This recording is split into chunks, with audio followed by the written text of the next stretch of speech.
Hello friends, welcome to being IAS. हम लोग discuss कर रहे हैं ज्योग्राफी की क्लास 6 की एनसीईआरटी।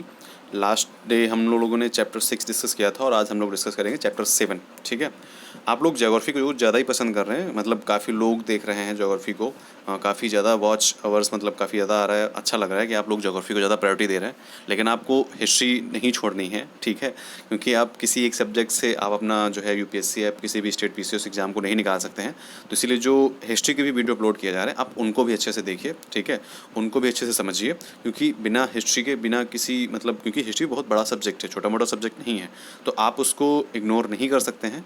उसका भी वीडियो पूरा देखिए। कल हमने बौद्ध और जैन धर्म को अच्छे से पढ़ा है और एनसीईआरटी में जो बेसिक्स दिए होते हैं बहुत अच्छे से दिए होते हैं, तो उससे जो कन्फ्यूजन्स होती हैं वो क्लियर हो जाती हैं। तो इसीलिए पहले आप उसको वीडियो देखिए, पूरा देखिए। इससे आपको जो है ना बौद्ध और जैन, आप अगर उसको देख लेंगे ना, उसके बाद दोबारा पढ़ने की ज़रूरत ही नहीं पड़ेगी, क्योंकि एनसीईआरटी में बहुत अच्छे से लिखा है और मैंने बहुत अच्छे से समझाया भी है। ठीक है, तो चलिए हम लोग स्टार्ट करते हैं ज्योग्राफी का क्लास चैप्टर 7। और चैप्टर 7 में जो हमारा टाइटल है वो है हमारा देश भारत। हम आज का जो चैप्टर है उसमें हम पूरी तरह से भारत को जानेंगे, पूरे भौगोलिक रूप से, पॉलिटिकल रूप से। यहाँ पे जो डाइवर्सिटीज़ हैं वो प्रवाल भित्तियाँ और जितने भी सारे पर्वत पठार हैं, इन सब चीज़ों के बारे में हम अच्छे से समझेंगे। इंडियन ओशन को जानेंगे और भी जितनी सारी चीज़ें हैं उनको अच्छे से जानेंगे। तो आज का वीडियो जो काफ़ी इंपॉर्टेंट होने वाला है। ठीक है, तो भारत जो है एक बहुत बड़ा मतलब भौगोलिक विस्तार मतलब वाला देश है। इसमें काफ़ी सारे मतलब आप चाहे पर्वत पठार है या मैदान, किसी भी चीज़ों को ले लीजिए।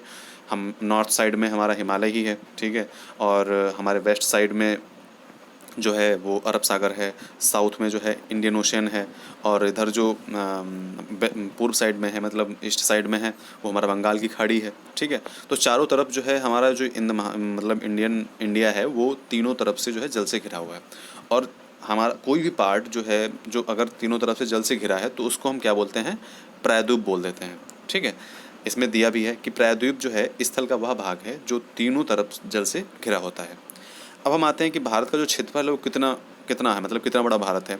भारत का जो क्षेत्रफल है वो क्या है, 32.88 लाख वर्ग किलोमीटर, मतलब 32,88,000 वर्ग किलोमीटर है। ठीक, इसकी जो मतलब लंबाई नॉर्थ से साउथ में और चौड़ाई मतलब ईस्ट से वेस्ट में कितनी है, तो नॉर्थ से साउथ में जो लंबाई है वो क्या है, 3200 किलोमीटर। ठीक है, 3200 किलोमीटर है। और नॉर्थ से जो है, सॉरी, ईस्ट से जो वेस्ट है वो क्या है, 2900 किलोमीटर वर्ग किलोमीटर। ठीक है, उसके बाद भारत में बहुत सारे ऊंचे जो पर्वत पठार और मैदानी रूप भी पाए जाते हैं, इनकी भी काफ़ी विभिन्नताएं हैं। ठीक है, तो जैसे कि ऊपर हिमालय है। ठीक है, इधर डेक्कन प्लेटू है। ठीक है, इधर जो है, इधर साइड में क्या है, मतलब पश्चिमी तट है, इधर साइड में पूर्वी तट है। ठीक है, तो ये सारी जो विभिन्नताएं हैं ये भी पाई जाती हैं। अब जैसे कि अब इसमें तो दिया है ऊंचे ऊंचे पर्वत, मान के चलिए बहुत सारी जो चोटियां हैं वो उसकी बात कर रहा है। भारतीय महामरुस्थल, तो थार मरुस्थल जो है वो कहाँ पे है, राजस्थान में, उसकी बात कर रहा है। उत्तरी मैदान जो हमारा गंगा ब्रह्मपुत्र का जो मैदान है उसकी बात हो रही है यहाँ पे। असमान पठारी सतह, ये कहाँ पे है, दक्कन प्लेटू जिसको जानते हैं, दक्कन का पठार। फिर तटीय भाग, कोस्टल एरिया की बात हो रही है, तो ये पश्चिमी भाग हो गया, ये पूर्वी भाग हो गया। द्वीप समूह स्थल रूपों की भिन्नता की बात करें तो द्वीप समूह स्थल रूप कौन से हैं, लक्षद्वीप हो गया, अंडमान निकोबार हो गया। ठीक है, तो ये क्या हो गए, द्वीप समूह हो गए। तो ऐसे ही जो है हमारे भारत में बहुत सारी जो है स्थल रूपों में विभिन्नताएं पाई जाती हैं। स्थल रूप क्या है, मतलब स्थल का एक भाग, स्थल रूप, उसी को स्थल रूप बोल देते हैं। और यहाँ पे जलवायु विभिन्नताएं भी पाई जाती हैं, वनस्पति की विभिन्नताएं भी पाई जाती हैं, वन्य जीव। ठीक है, इन सभी की विभिन्नताएं पाई जाती हैं। इवन ये कह लीजिए कि जो हमारी जाति है, भाषा है, संस्कृति है, उसमें भी बहुत ज़्यादा भिन्नताएं पाई जाती हैं। चाहे वो लक्षद्वीप देख लीजिए, अंडमान निकोबार देख लीजिए, यहाँ पे जो आदिवासी हैं और हमारे जो नॉर्थ साइड में जो रह रहे हैं, कितनी विभिन्नताएँ हैं। ठीक है, बहुत ऐसे ऐसे आदिवासी हैं जो मुख्य धारा में आना ही नहीं चाहते हैं और उनको वही जंगल में रहना पसंद है। तो ये सारी जो विभिन्नताएं हैं ये भारत में बहुत ही मतलब कूट कूट के भरी हैं। मान के चलिए पूरी दुनिया में ऐसा कोई भी देश नहीं जहाँ पे इतनी सारी विभिन्नताएं पाई जाती हों। ठीक, अब हम अपनी परंपराओं पे आते हैं कि इसी कारण इतनी सारी जो डाइवर्सिटी है, इसके बाद भी हम लोग एक यूनाइटेड हैं। ठीक है, यूनिटी है हम में इतनी, ये कहाँ से कम है। हाँ, तो इसीलिए बहुत बड़ा अचीवमेंट माना जाता है, क्योंकि जब इंडिया को अंग्रेज छोड़ के गए थे तो उन्होंने हिंदू मुस्लिम डिवाइड में करके गए थे, पाकिस्तान को अलग कर दिया था और हिंदुस्तान को अलग कर दिया था, और उन्होंने कहा था कि ये भारत अगले आने वाले 10 साल में, आने वाले कुछ ही साल में ये मतलब जो है यहाँ पे क्या होगा, गृह युद्ध हो जाएगा, ठीक है, इससे भारत का नामो निशान मिट जाएगा, मतलब भारत जो है आपस में ही अपने आप में ही मतलब जो है अपने आप में ही अपने को मार लेगा, ये कह रहे थे अंग्रेज। लेकिन आप देख सकते हो कि कितना अच्छे से भारत को, मतलब भारत के लोगों ने, जो नेता लोग थे, उन्होंने कितना अच्छे से मैनेज किया। यहाँ के जो एडमिनिस्ट्रेटर लोग थे, जो ISP से जो लोग थे, ठीक है, उन लोगों ने कितना अच्छे से मैनेज कर रहे हैं वो लोग। तो बहुत ही अच्छी चीज़ है, हम लोग जो हैं देश को अपना बहुत ही अच्छे से चला रहे हैं, ठीक। अब हम अगर स्थिति की बात करें तो स्थिति जो है, भारत जो है उत्तरी गोलार्ध में स्थित है, ठीक है। ये जो पूरा कर्क रेखा यहाँ से निकलती है, ठीक, विषुवत रेखा, और ये वो हो गई क्या नाम, मकर रेखा। तो हम जो है क्या हैं, उत्तरी गोलार्ध में, ठीक। उत्तरी गोलार्ध में कौन सी सिचुएशन में है, जहाँ पे कर्क रेखा कहाँ पे निकलती है, तो कर्क रेखा निकलती है 23 डिग्री 30 मिनट उत्तरी साइड में, ठीक। और ये देश के लगभग मध्य भाग से निकलती है, लगभग, मतलब एकदम ये नहीं कि मतलब एकदम एग्जैक्ट 2 भागों में डिवाइड करती है, लेकिन ये लगभग जो है मध्य भाग से होकर गुजरती है। चित्त संख्या जो है 7.2 में हम आगे अच्छे से समझेंगे।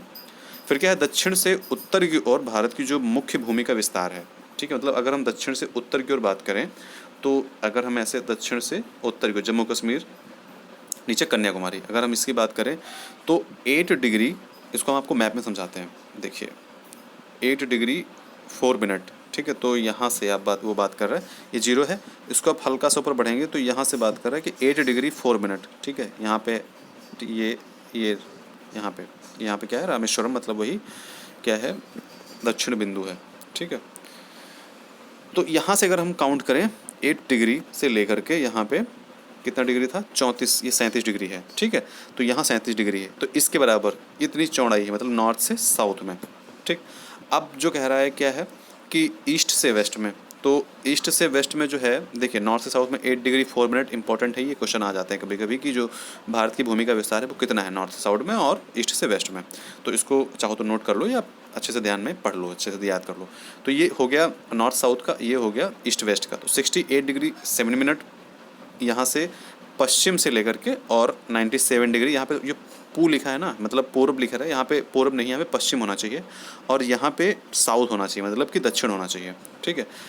अक्षांशों के बीच में पश्चिम से लेकर के पूर्व तक विस्तार है, तो 68 डिग्री 7 मिनट, तो यहाँ पे 68 डिग्री 7 मिनट, 68 डिग्री 60 मिनट यहाँ से लेकर के इन्होंने यहाँ से कहीं किया है, और इधर 97 डिग्री जो है वो कुछ मिनट का, मतलब 25 मिनट को, मतलब देशांतरों के बीच में बांटा है। तो इधर से अगर इधर बांट रहे हैं तो देशांतर के बीच की दूरियां बता रहे हैं, मतलब देशांतर उसमें बांट रहे हैं, ठीक। अगर ऊपर से नीचे की तरफ बांट रहे हैं तो अक्षांश में, ठीक है। उसके बाद अगर हम देखें कि ये यहाँ पे लिख रहे हैं कि अगर हम विश्व को पूर्वी तथा पश्चिमी गोलार्ध में बांटते हैं तो भारत को हम किस स्थिति में, किस गोलार्ध में पाएंगे, तो भारत को हम नॉर्थ साइड में पाएंगे, ठीक है।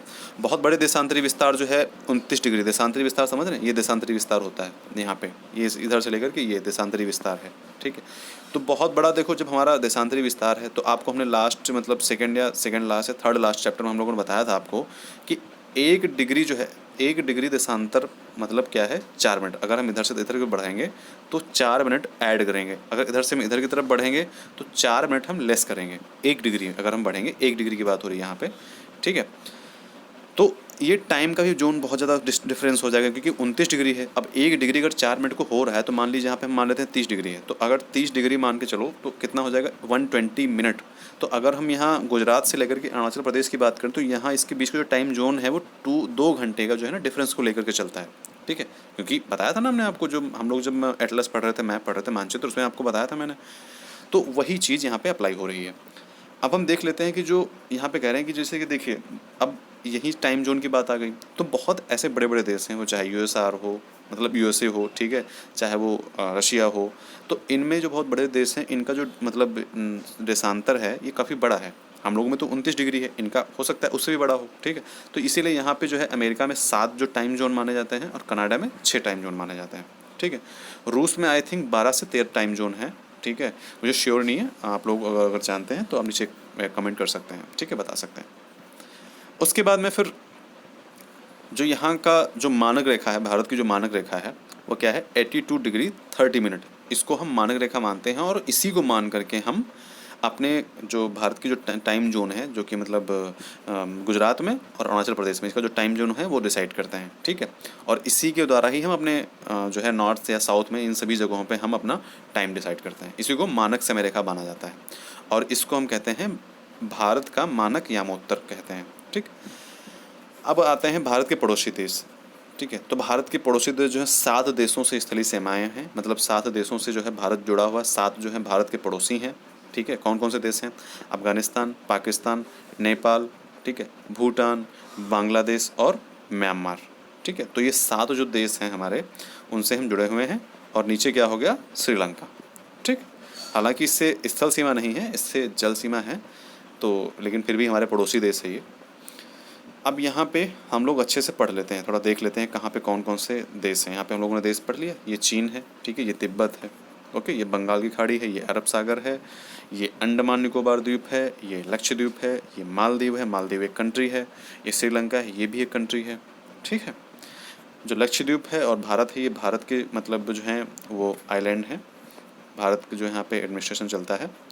अब हम राजनीतिक देख लेते हैं, पॉलिटिकल और फिजिकल में क्या होता है, ठीक है। देखिए, पॉलिटिकल वो मैप होता है जिसमें बहुत सारी कंट्रीज़ हो, तो मतलब उस स्टेट्स दिखाए जाते हैं उसमें, मतलब उस देश के जो हैं चाहे वो ट्रैफिक मतलब चाहे वो हो जाए, कैपिटल्स दिखाई जाए, वहाँ के जो डिस्ट्रिक्ट्स दिखाए जाते हैं, तो वहाँ पे जो है जब हम उनकी बात करते हैं तो वो आ जाता है पॉलिटिकल, ठीक है। और जब हम फिजिकल की बात करते हैं तो पर्वत, पठार, नदियाँ, झील, लेक्स, इन सब चीज़ों के बारे में हम बात करते हैं तो वो हो जाता है फिजिकल मैप, ठीक है। तो ये हम पॉलिटिकल मैप के बारे में अच्छे से थोड़ा समझ लेते हैं कि ये ऊपर लद्दाख है और अभी हाल ही में जो है 2 केंद्र शासित प्रदेश बनाए गए हैं, लद्दाख और जम्मू कश्मीर, ठीक। उसके बाद जो ये नेपाल है, इसी सीमा यहाँ पे सटी हुई है, और बांग्लादेश है, ये हमारे जो है पड़ोसी देश हैं, पाकिस्तान भी है। तो ये जो है पॉलिटिकल मैप है, यहाँ पे जैसे कि ये डॉट डॉट दिया है राज्य सीमाएं, जैसे कि डॉट डॉट दिया है ये स्टेट की सीमाएं होती हैं। ये जो ब्लैक पॉइंट है ये जो है क्या है? ये कैपिटल्स हैं। फिर जो सर्कल्स में ब्लैक पॉइंट हैं, जैसे कि आप देख लीजिए कहाँ पे हैं ये, तो ये राष्ट्रीय राजधानी दिल्ली, यहाँ पे एक ही है, ठीक है ये। उसके बाद में यहाँ पे जो है अंतर्राष्ट्रीय सीमा है, मतलब एक लाइन और डॉट, तो ये जो रेखाएं हैं वो ये हैं, ये देख लीजिए, ठीक है, ये जो है अंतर्राष्ट्रीय रेखाएं। उसके बाद में अगर हम बात करते हैं कि ऐसी कौन से देश हैं जिनकी जो है सीमाएं वो समुद्र से नहीं जुड़ी हैं, अगर मतलब ऐसे इनमें से कौन से देश हैं जो हमारे पड़ोसी देश हैं, इनमें से कौन से देश हैं जिनकी जो सीमाएं हैं समुद्र से नहीं जुड़ी हैं, मतलब जो ओशन से या सागरों से नहीं जुड़ी हैं। तो अभी आप देख लीजिए इसमें जो है इधर अफ़गानिस्तान हो गया ऊपर की तरफ में, ये हो गया अफ़गानिस्तान, ठीक। इधर हो गया नेपाल, इधर हो गया भूटान, ठीक है। ये जो देश हैं ये क्या हैं? ये महासागर से या सागर से नहीं जुड़े हुए हैं। उसके बाद जो है इसमें कौन सी जो मतलब कह रहे हैं कि जो हमारे पड़ोस में जो पाक जल संधि है वो कहाँ पे है, तो वो पाक जल संधि जो है वो भारत और श्रीलंका को अलग करती है, वो हम लोग ये है, यहाँ पे जो है ये पाक जल संधि है, ठीक।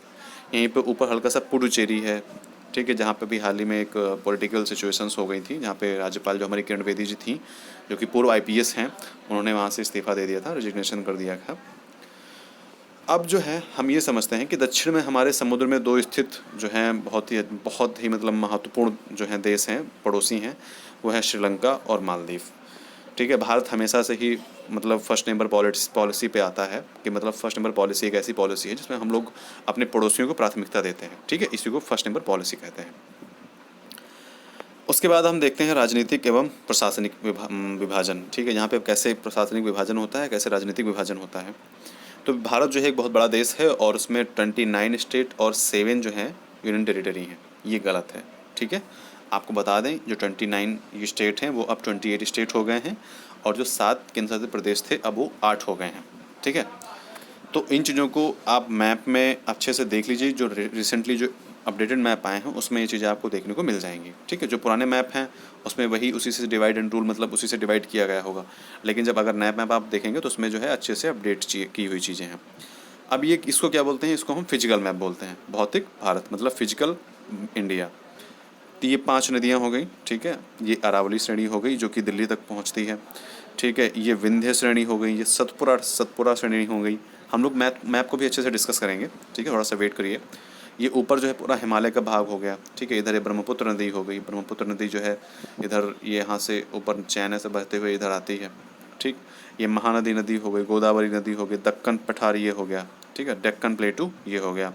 उसके बाद नीलगिरी पर्वत हो गया, अन्नामलाई श्रेणी हो गई नीचे, ये कावेरी नदी हो गई, पाल घाट इधर है, ठीक है, ये पश्चिमी जो है घाट है, ये पूर्वी घाट है, ठीक। अब हम चलते हैं थोड़ा सा अपने दिल्ली की तरफ। दिल्ली जो है भारत की राजधानी है और राज्यों का जो निर्माण हुआ है हमारे यहाँ, चाहे आंध्र प्रदेश हो, चाहे तमिल हो, चाहे कर्नाटक हो, चाहे कोई भी हो, वो भाषाओं के आधार पर हुआ है। जहाँ पे जैसी भाषा बोली जाती है वहाँ पे उसको वैसा नाम दे दिया गया है, ठीक। अब क्या है, जलोढ़ निक्षेप क्या होता है? तो जलोढ़ निक्षेप जो है वो नदियों के द्वारा लाई गई जो बहुत महीन मिट्टी होती है तथा नदी के बेसिन में निक्षेपित कर देती है, मतलब नदी के बेसिन में छूट जाती है, ठीक है, वहाँ पे जमा हो जाता है, तो उसको हम क्या कहते हैं, जलोढ़ निक्षेप, ठीक है। सहायक नदियाँ क्या होती हैं? सहायक नदी जो होती है एक तरीके से उसको हम ट्रिब्यूटरी बोलते हैं, ट्रिब्यूटरी इंग्लिश में। ये एक नदी या सरिता है, मतलब जो किसी मुख्य नदी में मिल जाती है, जैसे कि जो गंगा है उसमें रामगंगा, पेनगंगा, ठीक है, ये सब नदियाँ मिलती हैं। एक तरीके से जो और भी नदियाँ हैं, केन बेतवा, ये सारी जो नदियाँ हैं गंगा नदी में मिल जाती हैं और ये जाकर के बंगाल की खाड़ी में वहाँ पे गिरती हैं, ठीक। ब्रह्मपुत्र जो नदी है वो भी गंगा में मिल जाती है और बंगाल की खाड़ी में जाकर के गिरती है। अब अगर हम ये जान रहे हैं कि भाई भारत जो है बहुत बड़ा क्षेत्रफल है, तो इस क्षेत्रफल में भी तो बहुत ऐसे कुछ ऐसे जो स्टेट हो, सबसे बड़ा होगा, सबसे छोटा होगा। तो जो राजस्थान है वो सबसे बड़ा जो है वो स्टेट है, और जो गोवा है वो सबसे छोटा स्टेट है, ठीक है। और इस टाइम रिसेंट में हमारे जो है 28 स्टेट हैं और 8 जो है यूनियन टेरिटरीज हैं। अब हम जानते हैं फिजिकल विभाजन, मतलब फिजिकल डिवाइडेशन कैसे है। देखो, भारत में बहुत तरह की मिट्टियाँ पाई जाती हैं और भौतिक आकृतियाँ भी पाई जाती हैं, जैसे कि पर्वत हो गया, पठार हो गया, मैदान हो गया, तट हो गया। तट मतलब वही जो कोस्टल एरिया, मतलब कि पश्चिमी भाग में जो जहाँ पे महासागर वगैरह होते हैं। फिर है द्वीप समूह, अंडमान निकोबार जिनको हम कहते हैं, ठीक है। उत्तर में बर्फ़ से ढका हुआ जो हिमालय संतरी का कार्य करता है। संतरी समझ रहे हैं, मतलब एक रक्षक के रूप में कार्य करता है। हिमालय का जो मतलब होता है बर्फ़ का घर होता है। सबसे उत्तर में जो है स्थित श्रृंखला जो है वो वृहद हिमालय है, उसको हम हिमाद्री बोलते हैं। और इसी हिमाद्री में जो है विश्व की सबसे ऊंची शिखर है, ठीक है। विश्व की सबसे ऊंची शिखर कौन सी है, हम लोगों ने लास्ट चैप्टर में पढ़ा था, आप लोग बताइए, ठीक है। थोड़ा सा यही टेस्ट समझ लीजिए, ये आपका टेस्ट है। आप नीचे कमेंट करके बताइए कि सबसे ऊँची जो शिखर है वो हमारे हिमालय में कौन सी है, ठीक है। उसके बाद मध्य हिमालय आता है, या उसको हम हिमाचल बोलते हैं, और हिमाद्री के दक्षिण में स्थित है ये, ठीक है। जो हमारा वृहद हिमालय है उसके दक्षिण में जो क्या है, मध्य हिमालय है। और यहाँ पे बहुत सारे ऐसे पहाड़ हैं, बहुत सारे ऐसे पहाड़ी स्थान हैं, जैसे कि चमोली हो गया, देहरादून हो गया। तो ये सारे जो स्थल हैं ये पहाड़ी स्थान इनको हम बोलते हैं, ठीक। उसके बाद जो आता है शिवालिक हिमालय आता है, ये सबसे दक्षिण में से श्रृंखला है, ये कह सकते हो आसाम तक और अरुणाचल प्रदेश तक फैली हुई है शिवालिक, ठीक है। फिर क्या है, हिमालय के दक्षिण में भारत का उत्तरी मैदान स्थित है। तो सही बात है, हिमालय का दक्षिण पार्ट है यहाँ पे, जैसे कि ऊपर जो ये है तो हिमालय यहाँ पे ये है, तो इसका तो दक्षिण पार्ट है यहाँ पे, ये जो है यहाँ से गंगा और ब्रह्मपुत्र का जो मैदान है ये उत्तरी मैदान है, भारत का उत्तरी मैदान हम इसको बोलते हैं। ये मैदान जो है सपाट हैं, समतल हैं, और ये मैदान सिंधु, गंगा, ब्रह्मपुत्र और इनकी सहायक नदियों के द्वारा लाए गए जलोढ़ निक्षेप, हम लोगों ने ऊपर पढ़ा है। जलोढ़ निक्षेप क्या होती है, बहुत महीन मिट्टी जो आती है नदियों के साथ में बहते हुए, जब वो एक जगह पे निक्षेपित हो जाती है तो उसी को हम जलोढ़ निक्षेप बोल देते हैं, ठीक। फिर क्या है, नदियों के ये मैदान जो हैं बहुत ही उपजाऊ होते हैं, क्योंकि जो मिट्टियाँ आती हैं वो विभिन्न पठारी देशों से, मतलब पर्वतों से, पहाड़ों से आती हैं, और कई सारे मतलब स्टेट से होते हुए आती हैं। तो यहाँ पे जो उपजाऊ मिट्टी बन जाती है, क्योंकि वहाँ से बहुत सारी जो काली मिट्टी हो गई और से जितनी भी मिट्टियाँ हैं वो सारी बहते बहते आती हैं। तो ये जो नदियों द्वारा जो लाए गए बनाए गए मैदान है ना, ये कृषि के लिए बहुत उपजाऊ होते हैं, ठीक। और इसीलिए यही रीज़न भी है कि जहाँ पे जैसे अनाज ज़्यादा उगेगा वहाँ पे लोग ज़्यादा रहेंगे, तो इसीलिए यहाँ पे जनसंख्या भी बहुत ज़्यादा है। हम लोगों ने लास्ट चैप्टर में भी ये चीज़ पढ़ी थी। अब भारत में जो है एक मरुस्थल पाया जाता है, ठीक है। वो कौन सा मरुस्थल है, थार मरुस्थल। कहाँ पे पाया जाता है, पश्चिमी भाग में, ठीक है। यह जो है शुष्क जो है, गर्म है और रेतीला है, क्योंकि कोई भी जो मरुस्थल जो है वो शुष्क होगा, गर्म होगा और रेत वहाँ पे ज़्यादा पाई जाती है, इसीलिए उसको डेजर्ट घोषित किया जाता है। देखिए, जो भारत का जो राजस्थान है, जो भारत में जो राजस्थान है वहाँ पे 60% जो है डिजर्ट है, ठीक है। मतलब 60% जो है वहाँ पे सिर्फ रेत पाई जाती है, सिर्फ 40% ऐसी जो चीज़ें हैं, मतलब 40% जगहों में जो है लोग बसते हैं, ठीक है, वहाँ पे जनसंख्या बसती है। यहाँ पे जो वनस्पति है बहुत कम होती है, और क्योंकि यहाँ पे रेत वगैरह रहती है तो यहाँ पे जो है वनस्पति के उगने की जो संभावनाएं हैं वो बहुत कम हो जाती हैं। यहाँ पे कैक्टस वगैरह उगते हैं। फिर क्या है, उत्तरी मैदानों के दक्षिण भाग में प्रायद्वीपीय पठार हैं। तो ये उत्तरी मैदान है, इसका दक्षिणी पठार है यहाँ पे, ठीक है। यहाँ पे जो इनका दक्षिणी पठार है यहाँ से स्टार्ट हो जाता है और दक्कन पठार यहाँ पे होता है। तो जो दक्षिणी पठार है वो प्रायद्वीपीय पठार स्थित होता है। इसकी जो आकृति है वो त्रिभुजाकार है, ठीक है। तो यहाँ पे त्रिभुजाकार ही है ये आकृति। इसका धरातल काफ़ी ऊंचा और नीचा है, ठीक है। इस क्षेत्र में बहुत सी पहाड़ी श्रृंखलाएं तथा घाटियाँ पाई जाती हैं। इसके उत्तर और पश्चिम में अरावली श्रृंखला है। अरावली श्रृंखला हमने आपको बताया था ऊपर, वो दिल्ली तक है, ठीक।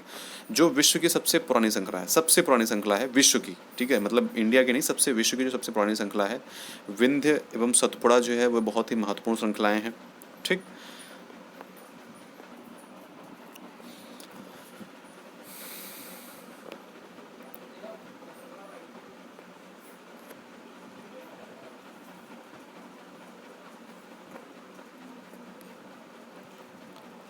तो विंध्य और सतपुड़ा से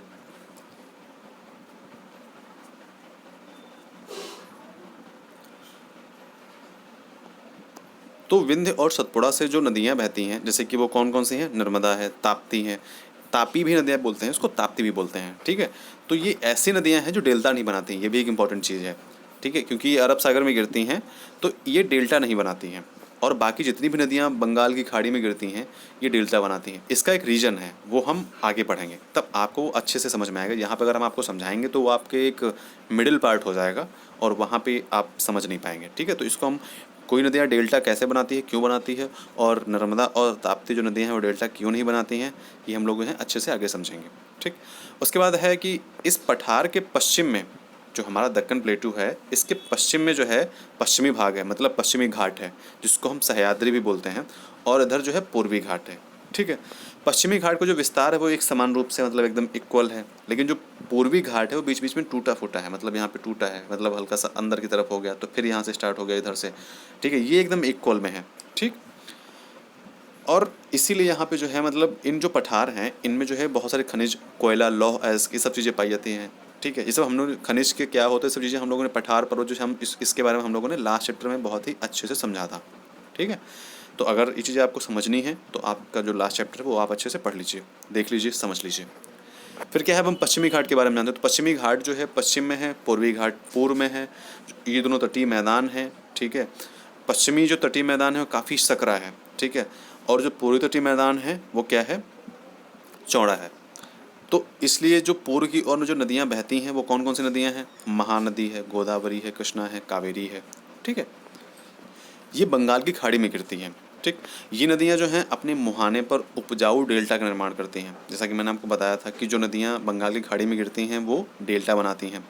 बंगाल की खाड़ी में गंगा ब्रह्मपुत्र नदी के मुहाने पर सुंदरबन डेल्टा भी स्थित है। अब अगर ये आप चित्र देख रहे हैं तो आपके मन में शायद क्वेश्चन उठ रहा हो कि ये है क्या आखिर और इसको क्यों लाया गया, मतलब क्यों आखिर बुक में प्रिंटेड है।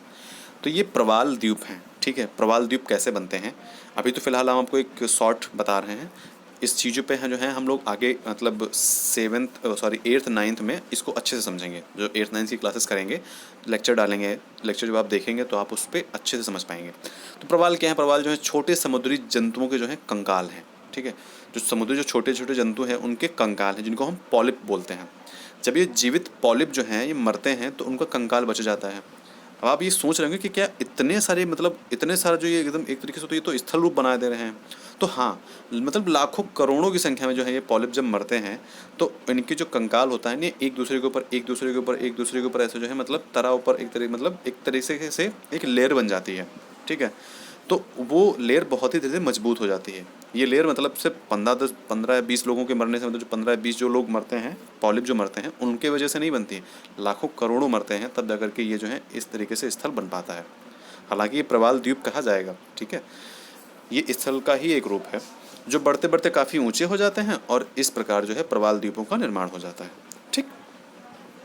अब जो है इन्होंने ये कहा है कि देख लेते हैं कि गंगा तथा ब्रह्मपुत्र जो नदियां हैं विश्व के सबसे बड़े डेल्टा का निर्माण करती हैं। विश्व के सबसे बड़े डेल्टा का निर्माण कौन सी नदियां करती हैं, गंगा एवं ब्रह्मपुत्र। कहाँ पे, बंगाल की खाड़ी में, ठीक है, जिसको हम सुंदरबन डेल्टा भी बोलते हैं। इस डेल्टा की जो आकृति है वो त्रिभुजाकार है। डेल्टा स्थल का वह भाग होता है जो नदी के मुहाने पर बनता है, ठीक है। नदी के जो मुहाने पर बनता है उसको हम डेल्टा कहते हैं, ठीक। जहाँ नदियाँ समुद्र में प्रवेश करती हैं उस जगह को नदी का मुहाना कहते हैं। मुहाना किसको कहते हैं? जहाँ पे जो नदियाँ हैं वो समुद्र में प्रवेश कर रही हों उसको नदियों का मुहाना कहते हैं।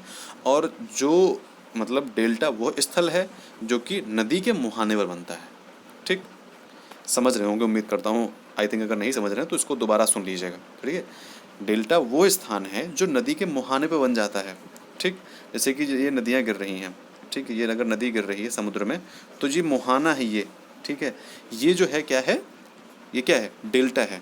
ठीक, और जब नदी समुद्र में प्रवेश करती है तो उस नदी को, उस जगह को, मतलब जैसे ये नदी जो है ये समुद्र में प्रवेश कर रही है यहाँ पे, तो ये जो जगह है ना यहाँ जहाँ पे जो प्रवेश कर रही है यहाँ पे, ठीक है, जो पानी जो गिर रहा है ना यहाँ पे, इसको बोलते हैं उस नदी का मुहाना।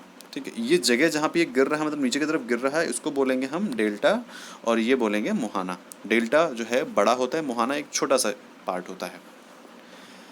उसके बाद में जो है कि उसके बाद में ये देखिए यहाँ पे उन्होंने सुनामी की बात करी है और उन्होंने यहाँ पे जो है सुनामी की कविता भी लिखी है। ठीक है, एक सवेरे पड़ी मनुष्य पर जल जले की काली छाया, सुनामी दानवी ने अपना प्रलयकारी कहर ढाया। समुद्र में उठा अलोड़न मीलों दूर फैला साया, प्रकृति के विनाश ने मानव को अपना ग्रास बनाया। विनाश का था विकराल आकार, चारों ओर मचा हाहाकार, कोई नहीं बच पाया उससे, भागे बचाने अपने प्राण। हिंद महासागर था रक्षक, अब बना हमारा भक्षक, सर्वत्र निगल गया मानव को करके अस्तित्व नष्ट। उठे हजारों हाथ प्रतिक्षण सहायता में पीड़ितों के, यह दिखाने सागर को कि हम वो हैं जो कदापि नहीं डरते। रात थी काली फिर भी आशा की किरणें चमकेंगी, फिर जिंदगी करुण बदलेगी, हृदय में खुशियाँ दमकेंगी। तो अब अगर इन्होंने एक बात बोली कि हिंद महासागर था रक्षक, तो हिंद महासागर रक्षक क्यों है? ये सारी चीज़ें बहुत ऐसी इंपॉर्टेंट चीज़ें हैं जिनके पे एक अलग से वीडियो बनाने वाला है। हिंद महासागर अगर नहीं होता तो मान के चलिए कि मतलब जो ये क्लाइमेट, जो ये हमारे जो साउथ ईस्ट मानसून आता है, ठीक है, दक्षिण पूर्वी मानसून, ये भी नहीं आता। ठीक है, तो जो सुनामी है, ये सुनामी है मतलब बहुत ऊंची ऊंची लहरें होती हैं इसकी, और सुनामी जो है भूकंप की वजह से आता है। जब भूकंप आता है तो उस वजह से सुनामी में लहरें उत्पन्न होती हैं। अब हम बात कर लेते हैं हमारे पूरे, हमने भारत के बारे में बात कर लिया। हमारे जो हमारे जो द्वीप समूह हैं, अंडमान निकोबार और लक्षद्वीप समूह, इसके बारे में समझ लेते हैं। भारत में 2 द्वीप समूह भी हैं, लक्षद्वीप समूह और अंडमान निकोबार द्वीप समूह। केरल के तट से कुछ दूर पर जो कुछ प्रवाल द्वीप हैं, ठीक है, उनको हम क्या कहते हैं? लक्षद्वीप समूह। अंडमान निकोबार जो है भारत के दक्षिण पूर्व इस दिशा में स्थित बंगाल की खाड़ी में स्थित है। और कौन सा द्वीप जो है 2004 में सुनामी से प्रभावित हुई था? ये आप बताइए, कौन सा द्वीप जो 2004 में सुनामी से प्रभावित हुआ था? समाचार पत्रों में लोगों के बारे में बातचीत करके इस बारे में जानिए और समझिए। ठीक है, जब सुनामी भारतीय तट से टकराई थी तो किस प्रकार लोगों के अलग अलग तरीक़ों से चुनौतियों का सामना किया था? तो सिंपल सी बात है, जब तो सुनामी टकराती है तो मतलब वहाँ के आस पड़ोस के बिजली के खंभे, ठीक है, खेती जो है वो ख़राब हो जाती है, बर्बाद हो जाती है, मकान नष्ट हो जाते हैं, जन हानि का भी हान होता है, लोग मर भी जाते हैं, ऐसा होता है। ठीक है, तो सुनामी है क्या? सुनामी एक विशाल सागरीय तरंग है जो कि हज़ारों मीटर ऊपर की ओर बढ़ती है, कई 100 मीटर, ठीक है, जो समुद्र तल पर भूकंप के कारण उत्पन्न होती है। तो सुनामी क्या है? एक विशाल सागरीय तरंग है जो समुद्र तल पर भूकंप के कारण उत्पन्न होती है। भूकंप, ज्वालामुखी, ये सब चीज़ें हम लोग अलग से समझेंगे अच्छे से। आप बीइंग से जुड़े रहें। आप लोगों का सपोर्ट जो है ना हमको मोटिवेट करता है। ठीक है, और इसीलिए हम लोग जो है जितना अच्छे से आपको कंटेंट के साथ में पढ़ाते हैं, मुझे और अच्छा लगता है कि आपको समझाएं, आप समझें अच्छे से, आप जानें, आप एनसीईआरटी अपनी कंप्लीट करें और जल्द से जल्द आप लोग आईएएस बने। ठीक है, तो चलिए मिलते हैं नेक्स्ट वीडियो में। अपना ध्यान रखिए, तब तक के लिए नमस्कार और शुभ रात्रि।